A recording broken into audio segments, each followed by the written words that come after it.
베드로서 1장 3절에서 7절까지 말씀 한 목소리를 같이 봉독하겠습니다. 그의 신기한 능력으로 생명과 경건에 속한 모든 것을 우리에게 주셨으니 이는 자기의 영광과 덕으로서 우리를 부르신 이를 알므로 말미암으니라. 이로써 그 보배롭고 지극히 큰 약속을 우리에게 주사 이 약속으로 말미암아 너희가 정욕 때문에 세상에서 썩어질 것을 피하여 신성한 성품에 참여하는 자가 되게 하려 하셨느니라. 그러므로 너희가 더욱 힘써 너희 믿음의 덕을, 덕의 지식을, 지식의 절제를, 절제의 인내를, 인내의 경건을, 경건의 형제 우애를, 형제 우애의 사랑을 더하라. 이는 하나님의 말씀입니다. 아멘.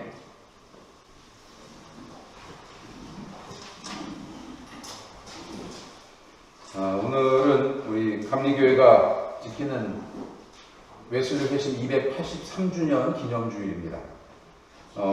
회심이라고 하는 말, 또 웨슬리라고 하는 말, 여러분 우리 아름다운 교회가 설치 20년이 넘었으니까 20년 동안 매해 오신 분들은 매년 듣는 설교이기도 할 것입니다. 그러면 존 웨슬리 목사님, 이 목사님의 시작으로서 우리 감리교회가 시작이 됐고, 감리교회가 세상에 여러 종파 중에 한 교회가 됐습니다. 장로교회도 있고, 침례교회도 있고, 성결교회도 있습니다만 여러 가지 종파 중에 한 교회가 됐습니다. 그런데 중요한 것은 무엇이냐? 물론 마틴 루터의 종교개혁으로 개신교회들이 시작이 되고, 그 개신교회의 시작은 결국 새로운 신앙, 본질을 찾는 신앙의 모습을 회복하고자 하는 노력이었습니다. 그런데 이 개신교의 신앙이 불과 200년이 지나지 않아서 훼손되고 변질되고 있다는 거예요. 영국 사회 안에서 이것이 굉장히 심각한 문제였습니다. 그때 성공의 사제였던 존 웨슬리 목사님의 회심을 통해서 영국교회가 감리교회가 생겨지고 영국이라고 하는 사회가 변화되기 시작했다는 겁니다. 283년 전에 단 한 사람 존 웨슬리 목사님의 회심으로 말미암아 교회가 변한 것, 신앙인들이 변한 것, 그것으로 끝나는 게 아니라 영국 사회가 변화되는 일들을 경험하게 된다는 거예요. 여러분, 그런데 한번 보세요. 마틴 루터의 종교개혁이 채 200년이 되기 전에 영국 사회가 너무 힘들어하고 있는 그때 감리교회가 시작됐고, 그 감리교인들, 웨슬리를 따르는 규칙쟁이, 원칙쟁이들, 메소디스트라고 하는 이 단어를 시작으로 감리교회가 시작됩니다. 그런데 그 원칙쟁이의 교회들의 지금의 모습을 한번 보세요. 교회가 웨슬리 목사님이 회심할 때처럼 그렇게 원형을 회복하는 모습을 지니고 있는지를 생각해 볼 필요가 있어요. 지금 우리는 4차 산업혁명 시대를 살아가고 있습니다. 그 일 때문에 너무 바빠요. 사람이 할 일들을 컴퓨터가 하고 모든 일들을 이제 회사에 안 나가고 컴퓨터를, 휴대폰으로 노트북을 가지고 어디서든 업무를 볼 수 있는 시대를 살아갑니다. 요즘 코로나 시대 때문에 동창회도 줌으로 하죠. 그렇죠? 무슨 회의도 줌으로 합니다. 물론 어쩔 수 없이 관리 유지를 하는 회의들은 어쩔 수 없이 만나서 회의를 합니다만 대부분의 회의를 줌으로 해요. 오늘도 우리의 예배를 영상 예배로 같이 하는 분들이 있어요. 예배당에 나오지 못해서 시간이 안 돼서 어쩔 수 없어서 하는 그런 모습으로 살아가고 있습니다. 그런데 사람이 할 일을 컴퓨터가 하고 사람들이 그것을 가지고 좀 더 편해졌으면 좋겠는데 사람들이 더 바빠졌어요. 어찌 보면 할 일이 너무 많은 시대를 살아가고 있다는 거예요. 여러분 보세요. 오늘 예배당에 오셔서 제일 많이 하신 일이 뭐예요? 물론 교우들과 이야기하고 인사하고 교제하고 또 성경 찾아서 밑줄 긋고 본문을 찾아놓고 하는 부분들, 그런 부분도 분명히 존재해요. 그리고 예배당에 앉아서 기도하는 시간도 존재합니다. 그런데 여러분 오늘 하루 중에 아침에 일어나 지금까지 시간 중에 제일 많이 한 7시에, 오늘 주말이니까 좀 늦게 일어나서 7시에 일어났다고 생각해 보자고요. 지금 11시 20분인데 11시 23분 지나고 있습니다. 이 4시간 23분 동안 제일 많이 하신 게 뭘 것 같아요? 밥하는 거. 그래도 감사합니다. 밥하는 거라서. 그렇죠. 대부분의 사람들이 보면 핸드폰 보는 일들이 제일 많아요. 예전에는요, 화장실 가도 신문지 들고 가고요, 책 들고 가고 그랬어요. 그렇죠? 요즘에 화장실 가서요, 저도 그렇더라고요. 휴대폰이 없으면 불안해요. 나올 게 안 나올 것 같아요. 점점 심각해져 가는 세상 속에 바빠야 되는 일들이 너무 많아지는 거예요. 해야 될 일들이 너무 많아지는 거예요. 휴대폰으로 봐야 될, 요즘 휴대폰이 있으니까요, 넷플릭스 같은 프로그램 통해서는 내가 어제 못 본 드라마 오늘 다시 찾아서 볼 수 있어요. 무료로 볼 수 있어요. 한 달에 얼마 정도, 핸드폰 요금에 얼마 정도 정액만 조금 더 내면 얼마든지 그걸 볼 수 있어요. 여러분, 지금 이 시대 속에 이렇게 바쁘고 힘든 세상, 무언가를 더 많이 해야 될 시대 속에 우리가 원하는 것은 왜 우리가 이 시대를 살아가고 있는지를 깨달을 수 있어야 된다는 거예요. 존 웨슬리 목사님이 이런 이야기를 합니다. 나는 이 땅에서 감리교회가 없어지는 것을 두려워하지 않는다. 내가 두려워하는 것은 감리교회가 생명력을 잃고 단지 이름뿐인 교회가 되는 것이다. 교회가 존재하지 않느냐가 아니라 그 교회 안에 생명력이 있느냐가 중요하다는 거예요. 원칙을 하나님으로, 성령으로 돌아가자는 그 원칙의 모습을 가진 생명력 있는 교회가 되는 거예요. 남의 교회 얘기하지 말자고요. 단편적으로 우리 교회를만 가지고 이야기를 해보자고요. 여러분, 우리 교회 생명력 있는 교회입니까? 그럼 다행입니다. 아멘이라고 대답하시는 분들이 있어서 참 감사합니다. 어쩌면 존 웨슬리 목사님이 우려했던 생명력을 잃어버린 교회의 모습은요, 지금 이 시대에 너무나 많이 일어나고 있어요. 이제는 담임 목사직을 세습하는 일들이 세상의 사회면 뉴스의 고발 프로그램에 너무나 자연스럽게 등장합니다. 교회 부정부패 비리에 대한 이야기들, 성직 매수, 예배를 드린다고 하면서 설교를 여러 번 듣는다고 하면서 변화되지 않는 그리스도인들의 모습이 결국 생명력을 잃은 교회의 모습이라는 겁니다. 더 심각한 문제는 이 교회들이 더 이상 이웃사랑을 실천하지 않는다는 거예요. 새해가 되면서 2021년이 되면서 제가 여러분들에게 늘 말씀드리는 것 중에 하나가 뭐냐면 이웃사랑 하자라고 말씀드리는 거예요. 그 이웃은 지금 내 옆에 있는 사람이 이웃이에요. 한 시간 있으면 바뀔 사람일 수도 있고 집에 가서도 같이 있을 사람일 수도 있지만 지금 내 옆에 있는 사람이 이웃이라는 거예요. 그 사람을 먼저 사랑하지 못하면 더 불쌍한 이웃, 나의 도움이 필요한 이웃을 사랑한다는 것은 거짓에 불과하다는 겁니다. 데이비드 햄튼이라고 하는 사람이 쓴 성령의 제국 감리교회라고 하는 책이 있습니다. 거기에서 보면 감리교회 신앙운동이 전 세계로 확산되기 시작하면서 감리교 신자들의 삶에 대해서 이 현상들이 너무나 많이 세상 속에서 변화를 찾아내고 세상을 변화시키는 역할을 했다는 거예요. 그러면서 성령의 가장 큰 역사는 회심이다 라고 데이비드 햄튼은 그렇게 이야기합니다.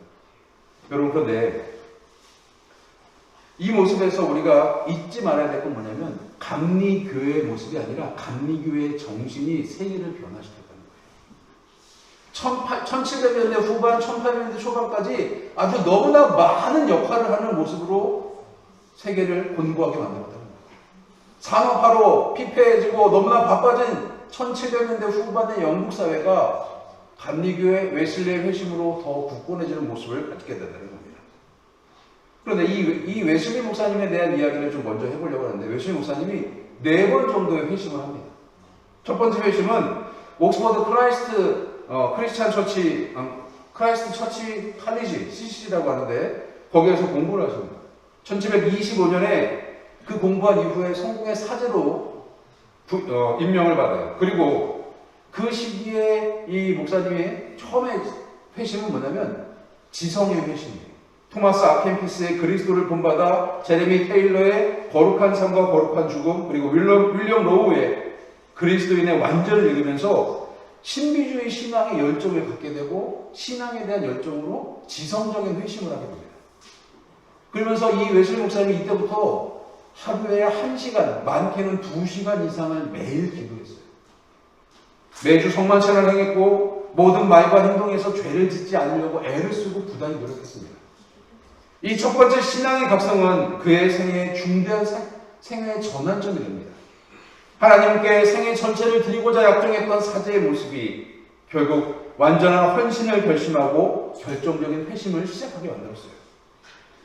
그리고 그 이후에 교회 지도자가 되고 또 옥스퍼드 대학에서 신성 클럽을 인도하면서 신앙의 지도자로 자리매김합니다. 그리고 그때 이 옥스퍼드 대학 안에 있는 신성 클럽, 홀리 클럽이라고 하는 그 신성 클럽을 인도하면서 그 같이 공부하는 사람들이 원칙을 정해요. 하루에 1시간 이상 기도하고 매일 성경 읽고 그렇게 살아가고자 해요. 옥스퍼드 대학 주변에 있는 이 홀리 클럽 사람들이 좀 다르거든요. 그런데 사람들은 그런 특징을 가지고 있어요. 나와 다르면요. 저 사람들이 정답을 가지고 있고 내가 정답이 아닌 것처럼 보이면요. 저 사람들 비난하기 시작해요. 그래서 생긴 별명이 뭐냐면 원칙쟁이, 규칙쟁이라고 하는 메소디스트라고 하는 단어가 생기기 시작합니다. 이 단어는요. 너무나 재밌게도 지금 우리 감리교회의 이름이 됩니다. 한국 감리교회는 코리안 메소디스트 처치가 되어버리는 거예요. 한국 원칙쟁이 교회가 되어버리는 거예요. 여러분, 클럽에서 시작됐고 그들의 모습이 세상 사람들이 보기에, 주변 사람들이 보기에는 원칙에 너무 가까우니까 원칙쟁이라고 비아냥거리기 시작하는 거예요. 신성클럽의 활동이 1728년 조지아로, 미국의 조지아로 선교사로 떠날 때까지 계속해서 이루어집니다. 그리고 1735년 웨슬리 나이 32살에 미국의 조지아주 선교사로 떠난 그의 최선을 다해 선교를 했지만 열매를 걷지 못했어요.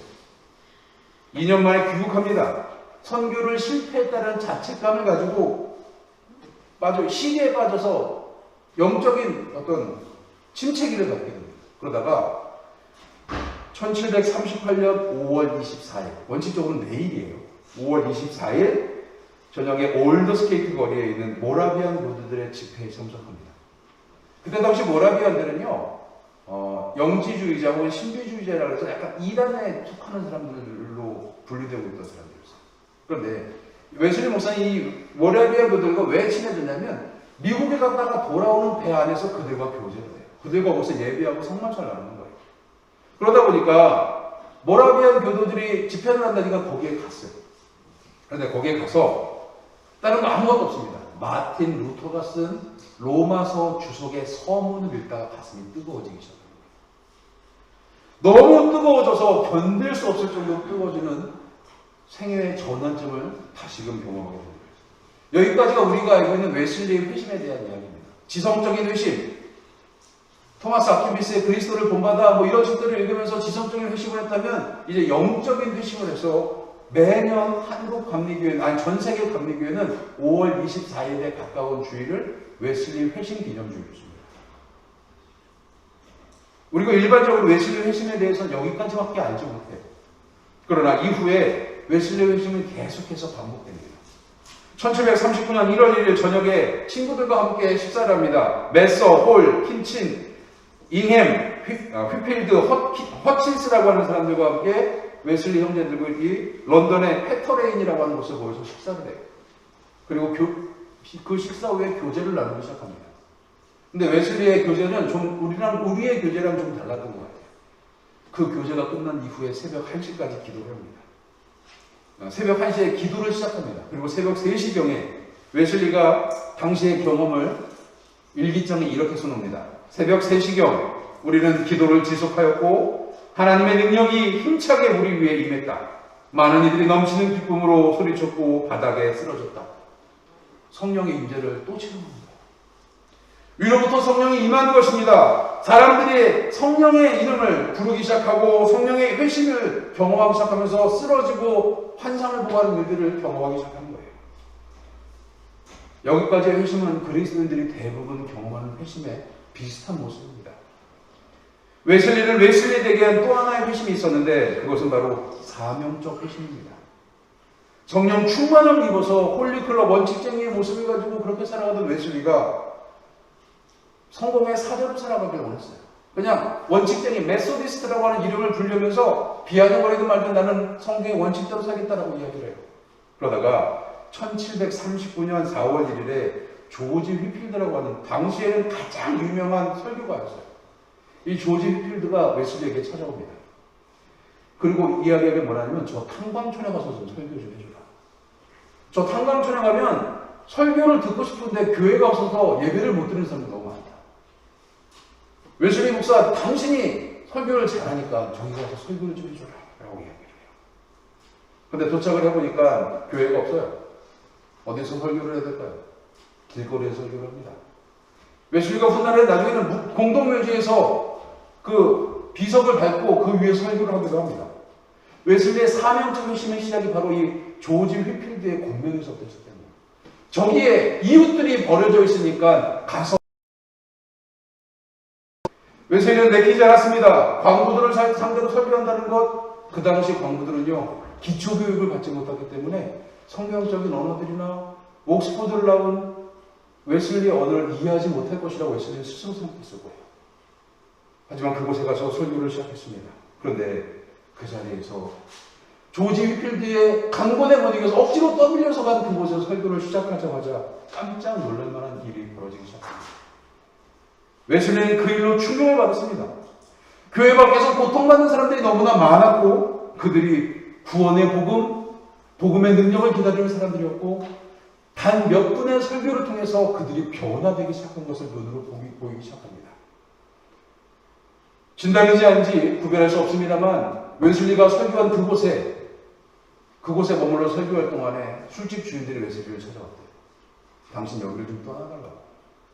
당신 때문에 광부들이 변해서 술집에 찾아오질 않는다. 우리가 술을 팔아야 먹고 사는데 이게 문제가 심각한 거에 당신 여기 좀 떠나달라고. 그런 이야기도 들리기도 합니다. 하나님이 인생을 성령 충만하게 하셔서 하나님의 능력으로 채워주시고 복음과 전도의 사명을 감당하라는 목적을 경험한 웨슬리의 삶이 거기서 새로운 전환점이 맞이합니다. 웨슬리는 마틴 루터나 칼빈처럼 교리적인 문제를 심각하게 고민하는 사람은 아니었어요. 웨슬리의 인생의 연구거리는 단 한 가지 경건 생활이었어요. 어떻게 하면 영적인 생활을 하고 어떻게 하면 영적인 것들을 추구할까 뭐 이런 것들을 하는 사람이었어요.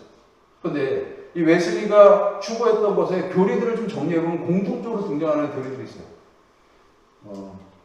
그게 뭐냐면 첫 번째는 모든 사람에게 구원이 필요하다는 거예요. 그리고 두 번째는 모든 사람이 구원을 받아야만 한다는 거예요. 세 번째는 모든 사람이 구원의 확신을 가질 수 있다는 것입니다. 네 번째는 모든 사람이 완전한 성화를 얻을 수 있다는 거예요. 여러분 여기에서 대부분의 단어가 다 이해가 되실 거예요. 근데 4번 항목에서 이해가 되지 않는 항목이 하나 있죠. 성화라고 하는 단어. 거룩할 성 될 화자를 씁니다. 영어로 이건 being holy 뭐 이렇게 갈 수 있을 것 같아요. 무슨 얘기냐면요. 거룩함을 향해서 나가는 거예요. 제가 여러분에게 늘 말씀드리면서 우리는 하늘을 향해 걸어가는 사람들이라고 말씀드렸어요. 성화가 그거예요. 어제보다 오늘도 하나님께 가까이 가는 거예요. 어제보다 오늘도 한 걸음 더 하나님께 하늘을 향해서 걸어가고요. 더 나은 삶, 더 거룩해지는 삶을 살아가야 된다는 거예요. 죄의 고통에 시달리는 인간을 구원하고자 주님이 우리에게 오셨고 그 복음은 선택받은 사람들만을 위한 복음이 아니라 모든 사람들을 위해서 주어진 하나님의 사랑이고 능력이고 하나님의 지혜였다는 겁니다. 그것이 가능함을 실천적으로 보여준 사람이 바로 웨슬리의 삶이라는 거예요. 모든 사람에게 복음이 필요하고 모든 사람이 구원을 받아야 된다는 거예요. 오늘 말씀 베드로서 1장 3절의 말씀처럼 인생은 우리를 부르신 하나님에 대해서 알므로 시작됩니다.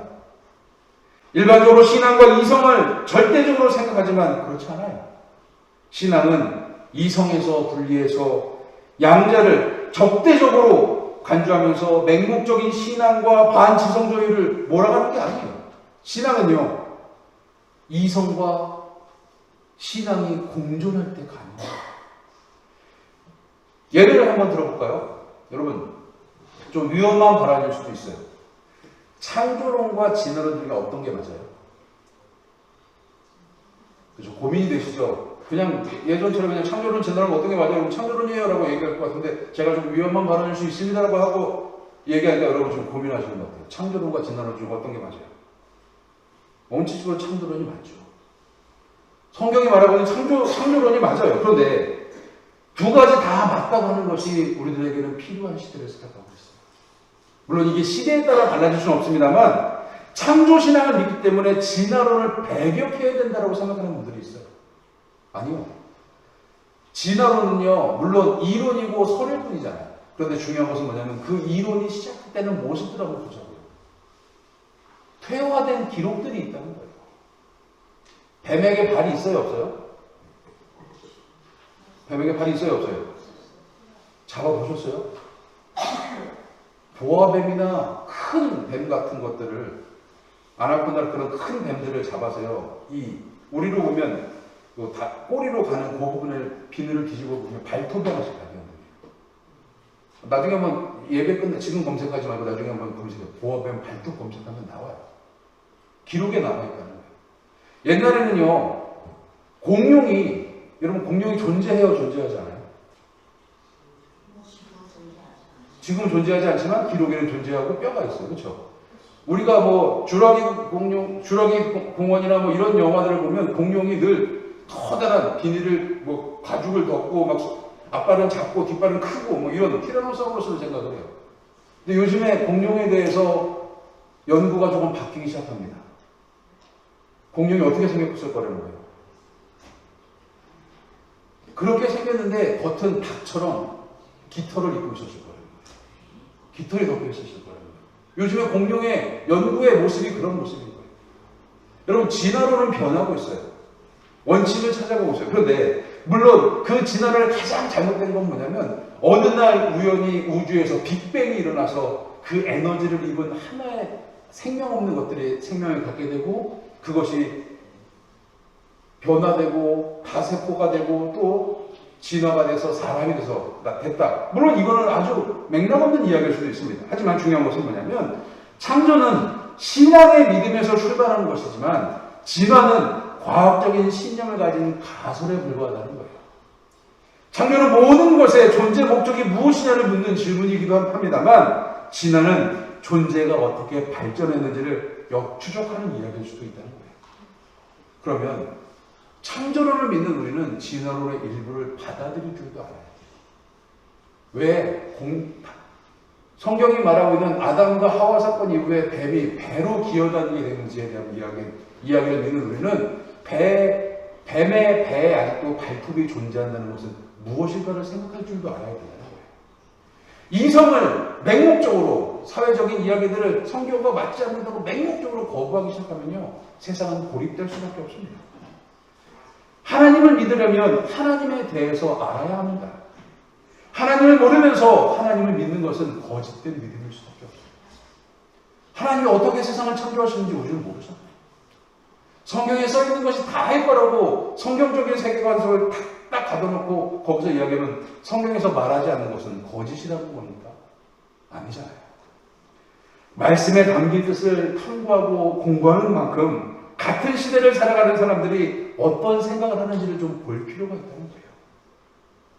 체험적인 확신이 없는 신앙은 힘이 없는 신앙인 것처럼 머릿속에만 머물러 있는 신앙은 결국 실천할 수 없는 신앙이 되고 만다는 겁니다. 하나님의 약속이 나를 위한 것이라는 건 확신이 갖고 있다면 그 하나님의 약속을 가진 우리들은 썩어질 육신을 위한 일들이 아니라 하나님 사랑을 전하는 일들을 위해 애쓰고 수고하는 모습들이 돼야 돼요. 그런 모습에서 존 웨슬리 목사는 이런 이야기를 합니다. 사회적 성결이 아닌 성결은 있을 수 없다. 당신은 은둔 생활하는 고독한 크리스천이 될 수 없다. 여러분, 교회가 점점 신앙이 좋아지면 은둔 생활해야 된다고 생각을 합니다. 불교 용어에서 시작된 걸로 알고 있는데 2판 4판이라고 하는 말이 있어요. 왜 이게 불교 용어인지 아시죠? 제가 한번 말씀드렸던 것 같은데 불교는 2판승과 4판승이 있습니다. 2판승은요 연구를 하고 불경을 공부하고 연구하는 사람들이에요. 4판승은 뭐 하는 사람? 세상을 돌아다니고 보시를 받아오고 세상 사람들과 만나서 그들에게 그 도를 가르치는 사람들. 그래서 2판승과 만나는 역할을 합니다. 그런데 왜 이게 2판 4판이라고 하는 아주 뭐라 그럴까요? 듣기에 썩 껄끄러운 이야기가 되어버렸을까? 이런 생각도 해볼 필요가 있어요. 왜냐하면 그들이 가지고 있는 모습에서 한 가지로 치우치기 시작하면서 그 모습이 무너질 수 있다는 거예요. 불교를 연구를 하고 불교를 연구하는 사람들이 있는가 하면 세상 사람들과 만나는 사판성들도 존재해야 되는 거예요. 교회가 그런데 자꾸 불교의 모습과 너무 답습하는 모습으로 한국교회가 그렇게 치닫고 있어요. 우리끼리만 잘 살면 돼. 우리 울타리 안에서 우리끼리만 잘 있으면 돼. 그런 모습으로 변화되고 있는 교회들의 모습이 너무 많다. 세상과 하나님의 연결고리가 되는 것이 교회가 되어야 되는데 그것을 잊어버리는 거예요. 사회적 성결은 잊어버리고 은둔생활에서 우리끼리만 성결한 삶을 살면 돼. 283년 전에 존 웨슬리 목사님 이것에 대해서 이야기하는 거예요. 사회적 성결이 아닌 성결은 있을 수 없다는 거예요. 세상에 나가서 성결한 그리스도인으로 살지 못하면 필요 없는 그리스도인이라는 거예요. 은둔생활하는 고독한 크리스천은 필요 없다는 거예요. 세상에 나가서 세상 사람들에게 그리스도인의 완전한 모습이 무엇인지를 보여주는 삶이 되어야 된다는 거예요. 나가서 야고보서 2장 22절 말씀 보겠습니다. 내가 보거니와 믿음이 그의 행함과 함께 일하고 행함으로 믿음이 온전하게 되었다 라고 하는 이야기가 있습니다. 이것을 웨슬리 목사님이 해석을 하는데 어떻게 해석을 하냐면요, 웨슬리 목사님이 이것을 믿음의 행위와 함께 있다. 믿음은 행위와 함께 있다. 행위는 믿음에게 생명을 주지 못한다. 그러나 믿음은 행위를 낳는다. 그리고 믿음은 행위에 의해서 온전하게 된다. 그럼 무슨 얘기예요? 믿음을 가지고 있다는 것이 끝나는 것이 아니라 행위는 믿음에게 생명을 주지 못하지만 믿음은 행위를 낳을 수 있다는 거예요. 그렇기 때문에 믿음은 행위에 의해서 온전해진다는 거예요. 내가 머리로 성결하고 회심하고 돌이키고 구원을 경험한 사람들이 아니라 가슴으로 그것을 뜨겁게 경험해서 끝나는 사람이 아니라 그것을 세상 사람들과 만나야 되는 거예요. 존 웨슬리 목사님이 토마스 아킨비스의 그리스도를 본받아를 읽고 머리에 지성 회복이 있었어요. 1738년 5월 24일 날 올더스케이트 거리에서 로마서 주석을 읽다가 가슴이 뜨거워지는 놀라운 경험을 합니다. 그리고 친구들과 식사를 하면서 식사 후에 교제를 하면서 같이 기도하다가 영적인 놀라운 체험도 해요. 그런데 거기서 끝나는 것이 회심이 아니라는 거예요. 광부들과 만나고 복음이 필요한 이들과 만나고 이웃들과 만나서 그들에게 하나님을 전하기 시작했을 때 사명적 회심이 그 성화의 완성을 보여주는 거예요. 신앙의 문을 통과한 그리스도인은 더 큰 세계를 볼 수 있는 사람들이 되어야 됩니다. 그 세계는 우리에게 개인에서 사회로, 믿음에서 행함으로 나아가는 결단을 촉구하는 모습인 겁니다. 웨슬리 회심의 가장 중요한 점은 무엇이냐면 개인적 회심이 사회적 성결을 위한 행위가 되어야 된다는 거예요. 오늘 이 시간 나의 회심이 내가 하나님께 돌아오고 하나님께 예배하는 자로서의 모습이 세상에 나가 이 일주일 동안 우리가 어떻게 살아가야 되는지를 보여줘야 되는 거예요. 저는 코로나가 시작되기 전부터 늘 그렇게 이야기했어요. 한국교회 예배가 너무 많다는 거예요. 저 예전에 어느 교회 오후에 특별 설교가 있어서 설교를 초청받아서 갔어요. 교사 강습회 강의 하나 해달라는 거예요. 그래서 가서 강의를 하는데 제가 물어봤어요. 맨 앞에 앉아있는 자매한테, 자매님 오늘 예배 몇 번 드렸어요? 그랬더니 저는 우리 교회에서 예배 드리고 왔고 오후에 성경 공부하고 갔으니까 두세 번 정도는 들을 수 있겠다. 근데 이 친구가 맨 앞에 앉아 손가락을 꼽기 시작하는 거예요. 새벽 기도, 일부 예배, 성가대, 교사회의, 오후에 청년 예배, 그리고 지금 6번째로 강습회 와서 앉아있다는 거예요. 주일날 6번 예배 드리면 제가 그 자매한테 물어봤어요. 목사님이 설교한 얘기 기억이 안 나요? 제가 거기서 아주 자연스럽게 얘기했습니다. 우리 교회는 주일날 예배 한 번밖에 없어요. 여러분, 세상 목사들이요, 이렇게 표현하면 죄송합니다. 이렇게 표현하면 안 되는데, 다른 목사님들이요, 저한테 그렇게 해요. 목사가 게으르면 주일날 한 번밖에 예배 안 드리는 거예요. 아니요. 저는 이 한 번의 예배로 여러분들이 충분하게 회심을 경험하고 예배하고 세상으로 나가 일주일 동안의 삶을 살아가는 거예요. 그러다 수요일에 와서 예배드리고 새벽에 와서 예배드리면서 그것을 회복하는 시간을 갖는 거지. 일주일에 몇 번씩, 주일에는 3-4번씩 예배를 드리면서, 그럼 주일은 뭐 하는 날이에요? 원칙적으로는 쉬는 날이잖아요. 모든 것을 멈추고 하나님과 만나는 날이잖아요. 근데 그 예배가 일이 돼버리는 거예요. 그 예배가 사역이 되어버렸어요. 예배에 지친 사람들은요, 사회적 성결을 이루어갈 수가 없어요. 신앙생활이, 아니, 교회 생활에 지친 사람들은요, 세상에 나가서 변화된 모습으로 살아갈 수가 없어요. 교회에서 회복을 경험하고 말씀의 충만함을 경험해서 세상 사람들과 이웃과 만나는 거예요. 내 모습이 세상적으로 완벽하지 않을 수 있어요. 내가 쓰는 언어가 복음적이지 못하고 은혜롭지 못할 수 있어요. 그런데 내 안에 하나님이 있으면 그것이 변화될 수 있는 거예요. 신앙은 오늘 계속해서 성장해야 됩니다. 그래서 오늘 본문 5절부터 7절까지 말씀 보면 믿음의 덕의 지식의 절제의 인내를, 인내의 경건을, 경건의 형제 우애를, 형제 우애의 사랑을 더하라고 말씀합니다. 신앙 성장의 종착지는 결국 형제 우애, 이웃 사랑이라는 거예요. 거기에 하나님 사랑이 더해지기만 하면 된다는 거예요. 머릿속으로 신앙의 모습들을 가득 채우고 성경적인 이야기들을 가득 채우고 세상을 살아가면서 세상을 배격하고 이성적인 모습들을 배격하고 살아가는 것은 결코 그리스도인답지 못합니다. 결코 감리교인답지 못합니다. 감리교의 특징은 하나님을 사랑하고 이웃을 사랑하는 그 모습을 실천하는 그리스도인들의 모습이 되어야 된다는 거예요. 요즘 시대의 모습을 보세요. 학교폭력, 운동선수들이 과거에 학교 다니다 학교폭력하는 이야기들이 나왔어요. 그 이야기가 한두 번으로 끝날 줄 알았는데 막 여기저기서 쏟아져 나오기 시작하는 거예요. 연예인들부터 시작해서 운동선수, 그러다 일반인들 이야기가 막 번져나가기 시작합니다. 솔직히 말해서 저는 걱정이 됐어요. 왜냐하면 제가 고등학교 다닐 때 폭력으로 정학을 당한 적이 있거든요. 여러분, 그런데 저는 그 이야기를, 제가 물론 가해자일 수도 있습니다만 그 이야기를 가만히 들여다보면서 그런 생각이 들었어요. 저걸 꼭 지금에 와서 해야 될까? 저 잘 나가는 배구 선수들, 농구 선수들, 야구 선수, 축구 선수들이 저거 때문에 한 번 꺾어지면 다시는 못할 텐다는 생각도 들었어요. 근데 거꾸로 생각해 보니까 지금 하지 않으면 지금 자라나는 저 세대들이 똑같은 일을 반복하게 만드는 거예요.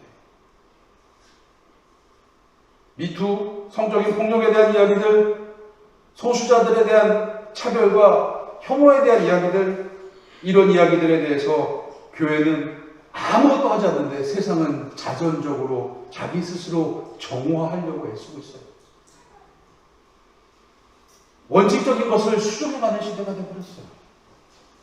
권위를 가지고 힘을 가지고 포갑하던 것들에 대한 문제가 원칙으로 회복되어야 된다는 것이 이 세상의 외침처럼 보이는 시대를 살아가고 있어요.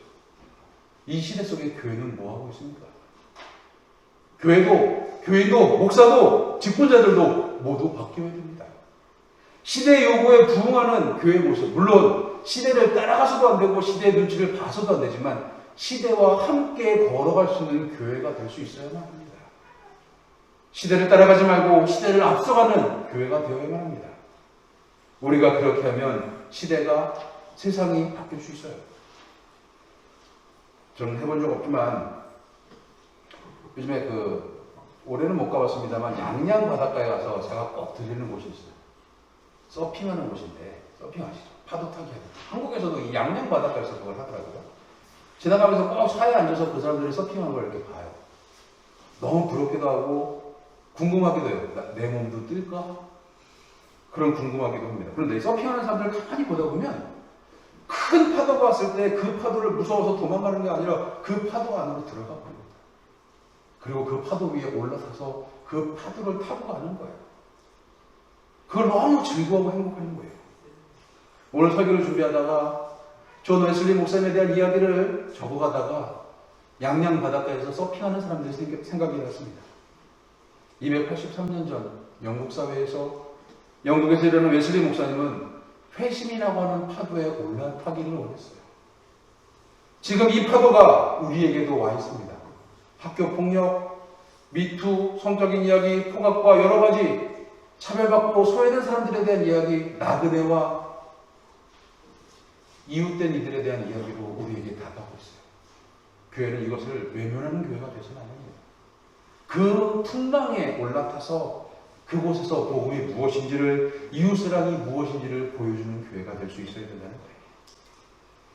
회심의 풍랑에 올라타야만 가능한 일입니다. 존 웨슬리 목사님이 우리에게 보여준 이야기가 그저 283년 전에 영국 사회를 변화시킨 이야기로 끝나서는 안 됩니다. 지금 이 시대에 하나님을 예배하는 자의 나 한 사람을 통해서 시대가 변하는데, 교회가 변하는데 우리가 쓰임받고 그 일을, 그 역할을 감당하는 모습이 되어야 돼요. 내가 변하면 우리 가정이 변할 수 있습니다.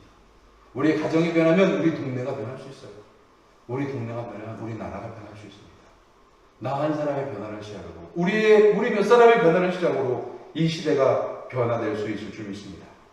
우리가 마음먹은 모든 것에 대해서 복음을 전할 수 있다면, 사랑을 전할 수 있다면 우리는 그것이 가능할 거라고 봅니다. 여러분, 그런데 좀 설교가 길어져서 같아서 죄송한데, 복음이라고 하는 것에 대해서, 그 변화라는 것에 대해서 마음을 품기 시작하는 순간 신기한 게 뭐냐면요, 내가 그것을 그렇게 이웃을 사랑해야지, 웨슬리 목사처럼 경건한 삶을 하고 이웃 사랑하는 실천을 해야지 라고 결단하는 순간 우리에게 자꾸 유혹하는 소리를 들려줘요. 오늘은 안 해도 돼. 내일부터 해도 돼. 그렇죠? 세상에서도 그런 이치가 통하잖아요. 다이어트는 언제부터 하는 거예요? 그렇죠. 다이어트는 내일부터 하는 거예요. 그런데 그 내일이 절대 안 와요. 매일 오늘을 살아가기 때문에 내일은 오지 않아요. 우리가 복음을 전하고 이웃사랑을 전할 때도 우리의 귀에 들리는 이야기가 내일부터 해도 돼. 내일 만나는 사람과 하면 되잖아 라고 하는 이야기를 해요. 나를 버리지 않고 나와 함께 하시겠다고 하는 주님은 그 결단하는 순간부터 우리와 함께 살아가셨습니다. 여러분, 스포츠를 보면서 제일 재미있는 경기가 어떤 경기예요? 막 10대1, 20대1 막 이런 걸로 이기는 경기가 재밌어요. 우리 선수가, 내가 응원하는 팀, 우리나라 선수가 매일 골 넣고 홈런 때리고 매일 스파이크하고 막 매일 덩크슛 해갖고 몇십 점 차로 이기는 경기가 재밌어요? 아니죠. 제일 재밌는 경기는 뭐예요? 지고 있다가 맨 마지막에 한 방을 딱 쳤는데, 슈팅을 딱 때렸는데, 공을 딱 던졌는데 그게 골이 되고 그게 홈런이 되고 그게 득점이 되는 게, 그게 재밌는 거잖아요. 역전승이라고 하는 것이 제일 재밌잖아요. 그런데 운동선수들에게 하나같이 물어보면 지고 있을 때 무엇을 제일 잘해야 될까? 내가 더 살아야겠다라고는, 내가 더 뛰어야겠다라고는, 내가 더 힘을 내야겠다는 투지도 필요하지만 제일 중요한 게 뭐냐면 정확하고 강하게 하는 거예요. 공을 정확하게 때리고, 공을 정확하게 발로 차고, 공을 정확하게 골대를 향해서 집어넣으려고 하는 그 정확성이 필요하다는 거예요. 그리고 정확하고 강하게 때려야 된다는 거예요. 우리의 기도도, 우리의 성화도, 우리의 회심도 마찬가지예요. 오늘 마음 먹었으면 오늘부터 정확하게 내가 웨슬리 목사님의 후예다운, 감리교인다운, 원칙쟁이다운 그리스도인의 모습으로 하나님의 이름을 정확하게 부르고 하나님의 이름을 강하게 부르는 그리스도인으로 살아갈 수 있어야 된다는 거예요. 존 웨슬리 목사의 회심이 단지 올더스케이트 거리에서 있었던 회심이 아닙니다. 삶으로 매일매일 나아가는 회심이었습니다. 오늘 이 예배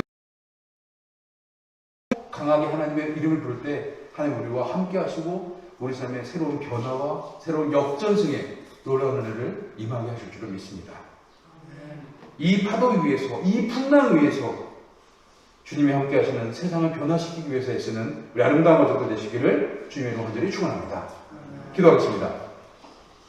하나님 감사합니다. 283년 전 영국 웨슬리 목사님을 보내주시고 규칙쟁이, 원칙쟁이들인 감리교회가 생겨나게 하시고 283년이 지난 지금 우리가 감리교도로 살아가게 하시니 감사합니다. 이 시대 속에 우리가 다시 하나님이라는 창조의 원칙, 신앙의 원칙을 세워가기 원합니다. 웨슬리 목사님이 원했던 모든 사람이 구원받고 모든 사람이 구원받을 수 있다라고 하는 그 원칙, 이 시대 속에 우리가 세상에 나가 이웃사랑하고 복음 전할 때 듣는 사람마다 복음을 받아들이게 하시고 어떤 상황 속에서도 정확하게 하나님 이름 부르고 강하게 성령의 임재를 체험하는 그리스도인으로 살아가게 해 주옵소서. 이제 시작한 한 주 복음의 능력, 하나님의 힘을 가지고 이웃사랑의 실천을 이어가는 우리가 되게 하여 주옵소서. 예수님의 이름으로 간절히 기도드렸습니다. 아멘.